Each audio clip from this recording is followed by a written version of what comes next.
Let's take a look at the fastest way to get through this SAT reading question. So the first thing we always want to do is identify what the question is asking us. And in this case, we need to identify the function of the underlined portion. So that's indirectly asking us, why is this here? What is it doing? And we have a little bit of information we can grab from our blurb here as well.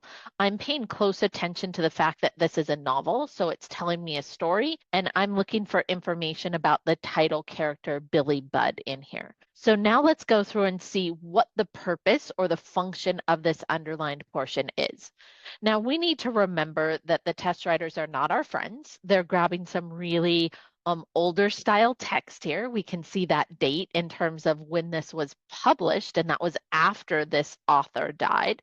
So this is older style, and they're working really hard on convoluting what we're reading here. And we need to fight through the vocabulary and the terminology as much as we possibly can. So we can see that it's talking about Billy in terms of being an upright barbarian. We can see some description coming into play right that. It talks about as if he were in the Garden of Eden, and this serpent wriggled himself into his company. So he hangs out with people that aren't necessarily the best influence on him.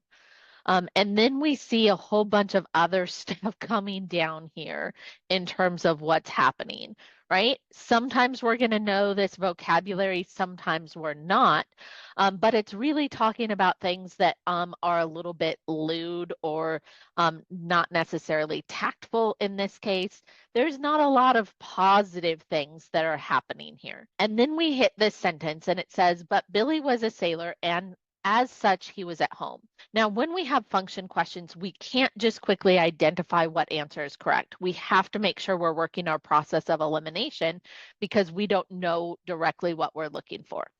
I really like the way A is starting, but unfortunately, we've got some trap language coming into play here. We don't like this word profound, much less in association with nostalgia. I'm going to get rid of that. We have our juxtaposition showing an opposite, which can be very attractive because of this but then we're saying, hey, did it hint to this earlier in the text? Is it contradictory about it? Well, it's saying that he might not be very graceful.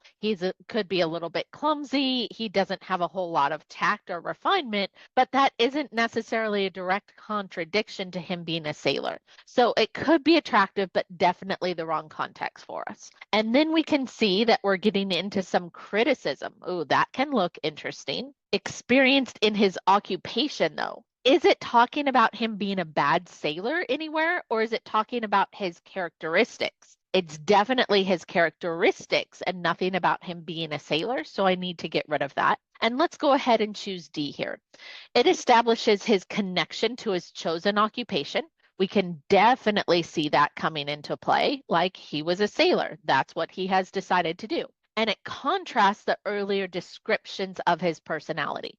That's the rest of this part. If we think about describing somebody as being at home in a situation, it's showing that they have ownership of it. They are the master of it. They are very comfortable with it. It is something that they don't have to necessarily think about and just comes naturally to them. And that could be in very strong contrast to all of this a little bit less tactful, a little bit more barbarian, right? Just acts without necessarily thinking about those consequences. And so we do definitely have answer choice D that works for us.